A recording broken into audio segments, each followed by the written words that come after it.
오늘 우리에게 주시는 하나님의 말씀은 신약 성경 마가복음 9장 21절로부터 29절까지 말씀이 되겠습니다. 제가 가지고 있는 성경으로 신약 성경 68면에 있습니다.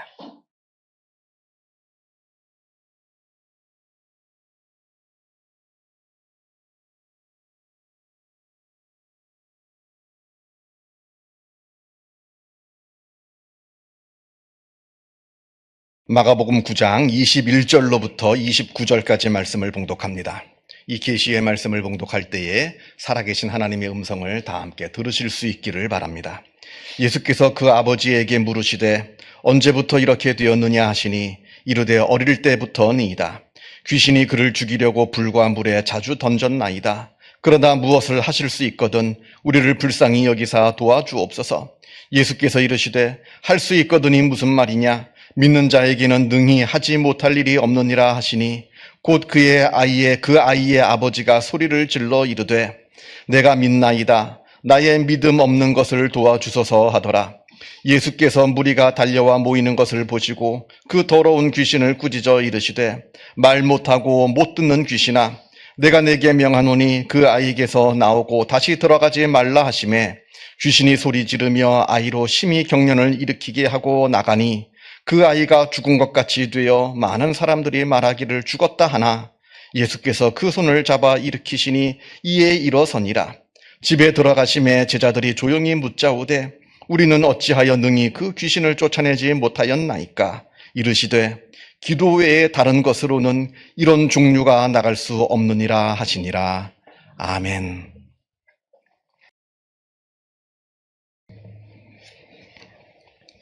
오늘 본문은 우리가 너무나 잘 알고 있는 이야기입니다. 예수님께서 베드로, 요한, 그리고 야고보 이 셋을 데리시고 높은 산으로 올라가셨습니다. 그리고 나머지 제자들은 마을에 남아 예수님을 기다립니다.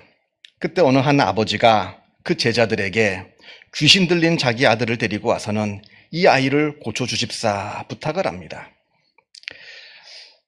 예수님이 마침 계시지 않으니까, 그렇다면 보통 같으면 예수님이 잠시 외출하셨으니까 조금만 기다리시면 곧 오실 겁니다. 잠시만 기다리세요. 이러면 좋았을 것을 제자들이 그렇다면 우리가 한번 고쳐보겠다. 이 귀신 들린 아이를 고쳐보겠다 하면서 자기가 직접 고치겠다 합니다. 그래서 제자들이 열심히 이 귀신을 쫓아내려고 하는데 이게 웬일입니까? 이 귀신이 아이한테서 꼼짝하지 않고 나가질 않는 겁니다. 뭐 이렇게도 해보고 저렇게도 해보고 뭐 별걸 다 해봤을 겁니다. 그런데도 이 귀신이 나가질 않는 겁니다. 아주 난처한 상황이 되고 말았습니다.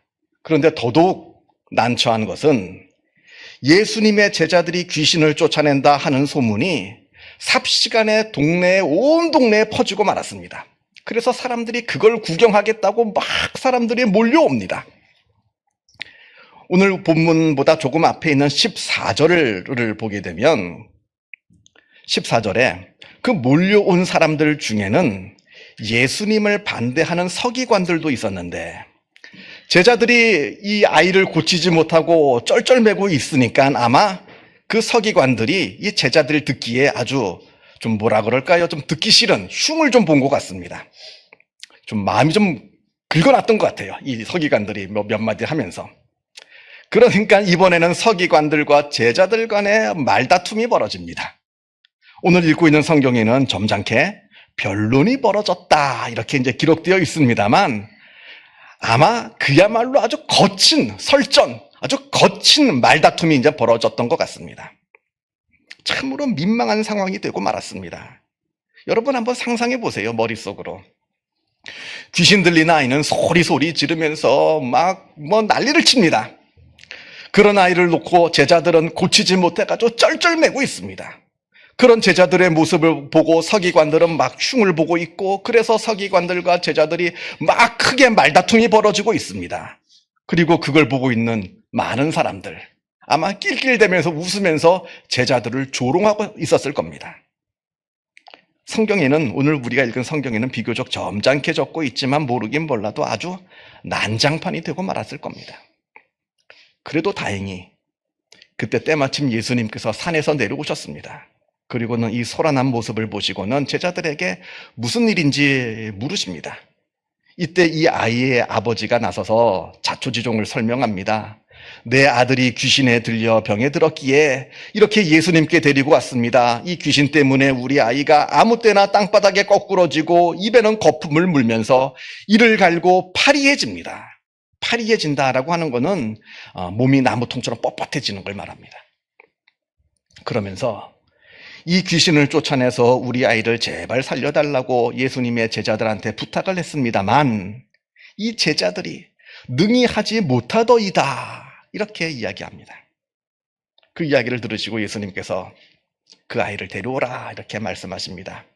그 아이를 데려오니까 그 안에 있는 귀신이 예수님을 보자마자 그 아이로 하여금 심한 경련을 일으키게 하고 땅바닥에 엎드러지게 해서 그 막 대굴대굴 구르는 그런 일들이 이제 벌어지게 됩니다. 막 거품을 흘리면서. 이 모습을 예수님께서 보시면서 그 아버지에게 언제부터 이렇게 되었느냐 물으시니까 그 아버지 대답하기를 어릴 때부터니이다.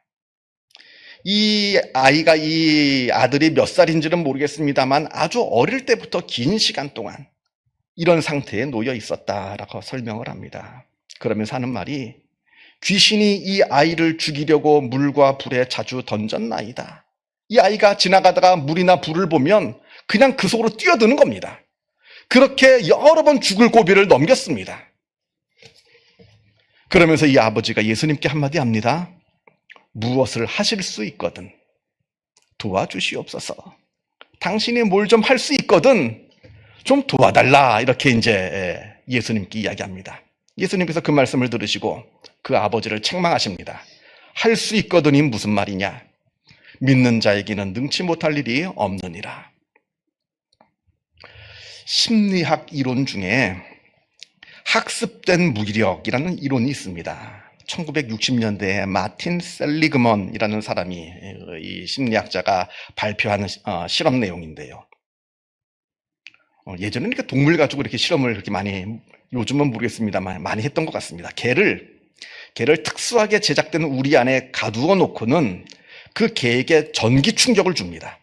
그럼 그 개가 처음에는 그 전기 충격에서 벗어나려고 막 발버둥을 칩니다. 그런데 그 안에 갇혀 있기 때문에 어디로 도망갈 곳이 없습니다. 계속해서 그 개한테 전기 충격을 계속 가합니다. 계속 지속적이고 반복적으로 계속해서 개에게 전기 충격을 가하게 되면 그러면서 개 반응을 보는 거죠. 그렇게 전기 충격이 반복되고 계속해서 반복되면 반복될수록 이 개는 자기가 도망가려고 하는 것이 아무 소용없다는 것을 배우게 됩니다. 학습하게 되는 거죠. 그래서 결국에는 아무리 전기 충격을 가해도 괴롭지만 아무 거기에 저항도 하지 못하고 도망가지도 못하고 가만히 그 도망가는 것을 다 포기한 채 그 전기 충격을 당하더라는 겁니다. 그래서 이번에는 그 개를 다른 우리에 놓습니다. 이 우리는 자기가 마음만 먹으면 다 도망갈 수가 있어요. 탈출할 수가 있습니다. 그래서 그 우리에 놔둬놓고 또 전기 충격을 가하는데 우리 생각 같으면 이 개가 당장이라도 뛰쳐나갈 것 같지만 이미 무기력을 학습했기 때문에 자기가 도망갈 수 있음에도 불구하고 전기 충격에 가할 때 도망갈 생각을 못하고 그냥 그 전기 충격을 가만히 고스란히 당하고만 있더라는 겁니다. 무기력이 학습이 된 겁니다. 그리고 그 상황에서 벗어나려고 하는 의지마저도 완전히 다 상실하고 만 겁니다. 지금 이 아버지가 이런 경우죠. 이 아들이 몇 살인지 모르겠습니다만 아버지 말로는 어릴 때부터 그랬다니까 아주 긴 시간 동안 이 아이가 아팠을 겁니다. 처음에 이 병에 걸렸을 때는 아버지가 소망을 가지고 치유할 수 있다, 치료할 수 있다 하는 용기를 가지고 뭐 의사도 찾아보고 좋은 약도 뭐 알아보고 뭐 이 아이를 고치기 위해서 갖은 노력을 했을 겁니다만 그러나 점점 시간이 지나면 지날수록 이 아이를 고치지 못해서 이 아버지 가운데 이 무기력감이 학습이 되었을 겁니다. 아무런 희망도 갖지 못한 이 상황 속에서 그래도 예수님에 대한 소문을 들어서 지푸라기라도 잡는 심정으로 예수님께 데리고 왔습니다만 마땅히 그곳에 계셔야 할 예수님은 없고 제자들만 덩그러니 남아있는데 이 제자들도 우리 아들의 병을 고치질 못하는 겁니다. 이 아버지의 경험 속에서는 늘 실패만 반복했습니다. 늘 실패와 좌절만 늘 반복되어 왔습니다. 그러니까 예수님 보고도 당신이 뭘 좀 할 수 있거든 도와달라 하는 그 말을 하는 겁니다. 그 말 속에서 우리는 이 아버지가 오랜 시간 동안 학습해온 그 무기력을 우리는 발견할 수가 있는 겁니다. 그러나 예수님께서는 달리 말씀하십니다. 할 수 있거든이 무슨 말이냐? 믿는 자에게는 능치 못할 일이 없느니라. 우리가 읽은 오늘 본문보다 앞으로 더 가서요. 마가복음 5장을 보면 12년 동안 혈루병을 앓고 있던 한 여인의 이야기가 나옵니다. 이 여인은 무려 12년 동안이나 병을 앓고 있었습니다. 지난 12년 동안. 이 여인이 자기의 병을 고치려고 여러 의사들을 찾아갔습니다. 그런데 아무 소용이 없었습니다. 도리어 더 그 병이 심해졌다고 합니다.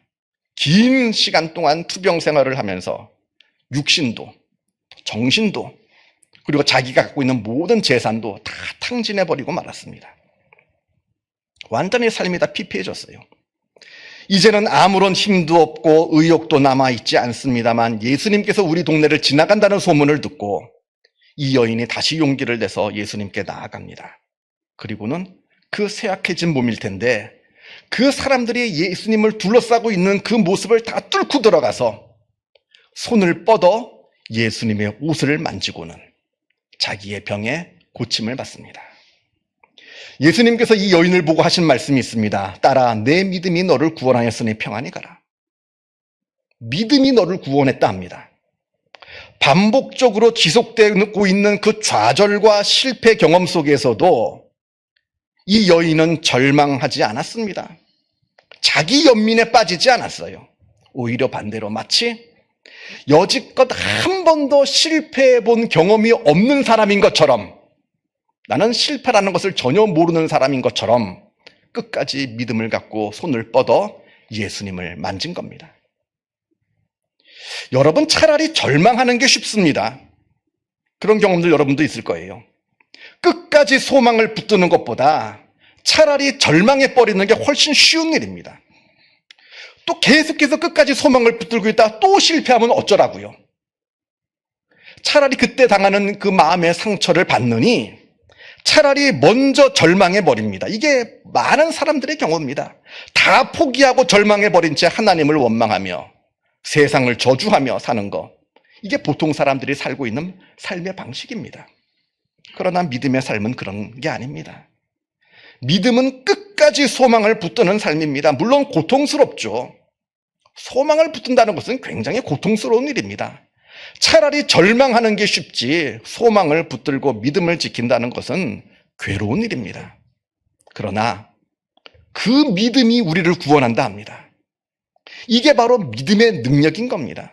그래서 예수님께서 이걸 말씀하시는 겁니다. 너의 믿음이 너를 구원하였도다. 믿음이 우리를 구원합니다.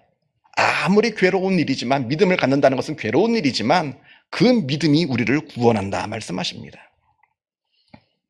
오늘 본문에서 예수님께서는 우리를 향해 믿음이 없는 세대라 책망하십니다. 이 책망은 단지 이 아버지만을 두고 하신 말씀이 아닙니다. 예수님을 따른다 하고 있는 제자들을 향한 책망이기도 합니다. 그렇게 한바탕 소동이 다 끝난 후 정리된 후에 제자들이 예수님께 조용히 와서 묻습니다. 우리는 어찌하여 능히 그 귀신을 쫓아내지 못하였나이까? 그러자 예수께서 이르시되 기도 외에 다른 것으로는 이런 종류가 나갈 수 없느니라. 기도 외에 다른 것으로는 이런 종류가 나갈 수 없다 하십니다. 무엇을 말씀하시는 건가요? 제자들이 기도하지 않았다는 것을 지금 책망하시는 겁니다. 자기들은 기도하지 않고 그냥 귀신을 쫓아내려고 하니까 안 됐다는 거예요. 아니, 이 제자들은 그때 자기가 기도해야 하는 필요성조차도 느끼지 못했던 것 같습니다. 왜냐하면 예전에 귀신을 내쫓은 적이 있었거든요. 오늘 본문보다 앞에 있는 마가복음 6장을 보면 예수님께서 제자들을 둘씩 묶어서 전도하러 보내시는 장면이 나옵니다. 그때 제자들이 나가서 회개하라 전파하고 많은 귀신을 쫓아내며 많은 병자에게 기름을 발라 고치더라. 전엔 됐거든요. 전에는 나가라 그러면 귀신도 나가고 기름을 발라주면 병든 사람도 고쳐지고 전엔 됐습니다. 그런데 지금은 안 되는 거예요. 왜 그럴까요? 문제는 그 능력이 원래 하나님의 능력이었는데 원래 내 능력인 줄 착각했더라는 겁니다. 그때는 하나님께서 하나님의 사역을 위해서 특별하게 주신 능력이었는데 그게 하나님의 능력인 줄 모르고 내가 본래부터 가지고 있는 능력인 줄 착각했다는 거예요. 그러니까 기도할 생각조차도 안 했던 거죠. 당연히 될 줄 알았으니까. 옛날에 어느 먼 나라에서 어느 공주님의 결혼식이 벌어졌습니다. 이 공주님이 아주 커다란 코끼리 등 위에 올라타고는 그리고 여러 수행원들을 이끌고 신랑이 살고 있는 궁궐로 가고 있습니다. 많은 사람들이 그 성대한 행렬을 보려고 모여들어서 저마다 탄성을 지릅니다. 공주님을 향해서 소리를 지르고 손을 흔들면서 환호합니다. 그런데 이 코끼리 등에는 공주님만 타고 있었던 게 아닙니다. 생쥐 한 마리가 몰래 그 위에 타고 있었습니다. 이 생쥐가 난생 처음 이 커다란 코끼리 위에 올라타서 세상을 내려다봅니다. 사람들이 마치 자기를 향해서 손을 흔들고 환호하고 웃고 막 노래를 부릅니다. 모든 사람들이 지금 나를 향해서 환호하고 있는 것처럼 착각이 들었습니다. 그래서 이 생쥐가 내가 이렇게 대단한 존재였구나 생각을 해서 기분이 너무나 좋아진 나머지 자기를 더욱더 뽐내고 싶어서 이참에 내가 이 행렬 앞으로 나가서 내가 이 행렬 맨 앞으로 이 행렬을 이끌어야겠다 하면서 코끼리 등에서 내려와서 앞으로 쭉 달려나갑니다. 그때 지나가던 고양이가 냉큼 그 생쥐를 잡아먹고 말았답니다. 여러분, 이게 무서운 겁니다. 사실 나는 아무것도 아닌데 마치 내가 무엇이나 된 줄로 착각하는 것, 사실 나는 아무것도 할 수 없는데 마치 내가 무슨 대단한 능력을 가지고 있는 것처럼 그렇게 느낄 때 그때가 아주 위험한 때라는 겁니다. 어디까지가 본래 나의 능력이고 또 어디서부터는 나에게 은혜로 주어주신 하나님의 능력인지 이걸 우리가 분명하게 알아야 합니다. 은혜로 주신 하나님의 능력을 마치 내가 본래부터 가지고 있는 능력으로 착각하면 큰일 나는 거죠. 제자들이 이러했다는 겁니다, 지금. 예수님께서 기도 외에는 이런 종류가 나갈 수 없다. 말씀을 하십니다. 우리의 삶을 되돌아보면 아마 우리의 삶도 크게 다르진 않을 겁니다. 우리는 때때로 절망했기 때문에 기도하지 않습니다. 때로는 교만해서 기도하지 않을 때도 있습니다. 그럴 때 있잖아요, 우리가. 너무 절망했기 때문에 하나님께 기도하지 않습니다. 또 때로는 너무 교만하여져서 기도할 필요를 느끼지 않습니다. 그런데 성경은 이 두 모습 모두가 믿음이 없는 불신의 모습이라 말씀합니다. 이런 사람들은 능치 못할 일이 없는 하나님의 능력을 경험할 수가 없습니다. 왜냐하면 기도하지 않거든요. 절망해서 기도하지 않고 교만해서 기도하지 않고 그렇기 때문에 능치 못할 하나님의 능력을 경험할 수가 없습니다.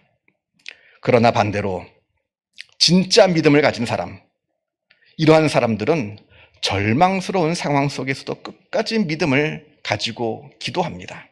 그리고 반대로 성공하면 성공할수록 더욱 교만하지 않고 오히려 하나님을 더더욱 겸손하게 의지합니다. 그래서 기도합니다. 이런 사람들만이 능치 못할 하나님의 능력을 경험하게 됩니다. 그러할 때 예수님께서 우리를 바라보시면서 믿음이 없는 세대여 라고 책망하시는 것이 아니라 오히려 우리를 보시면서 우리의 믿음을 보시며 믿음의 사람들이라 칭찬하시게 되실 겁니다. 하나님으로부터, 예수님으로부터 믿음의 사람들이라 칭찬받으시는 주님의 귀한 백성들 다 되시기를 바랍니다. 기도하겠습니다. 사랑과 은혜가 충만하신 하나님 아버지, 우리는 이 세상을 살아가면서 여러 많은 일들을 만나게 됩니다. 때로는 기쁘고 즐거운 일, 때로는 슬프고 어려운 일, 때로는 성공을 하기도 하고, 때로는 실패를 하기도 합니다. 그러나 그 어떠한 일을 만나든지 그 속에서 우리가 하나님을 만날 수 있도록 역사하여 주옵소서.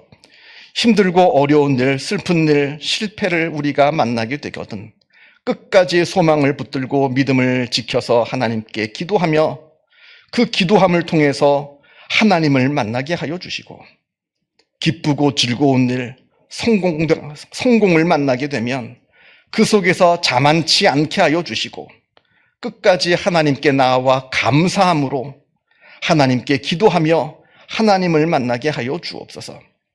그리하여 우리가 세상을 살아가면서 그 어떠한 일을 만나든지 그 속에서 하나님을 만나게 하시고, 그 속에서 능치 못할 일이 없으신 하나님의 능력을 경험하게 하여 주옵소서. 그리하여 우리가 우리의 삶을 살아가면서 늘 하나님을 찬양하며 늘 하나님께 기도하며 살아가는 진정한 믿음의 사람들 되게 하여 주시고, 하나님께서 우리들의 믿음을 바라보시면서 믿음의 사람들이라 칭찬하시는 복된 우리의 삶이 되게 하여 주옵소서. 감사드리오며 이 모든 말씀 우리 주 예수 그리스도 이름으로 기도하옵나이다. 아멘.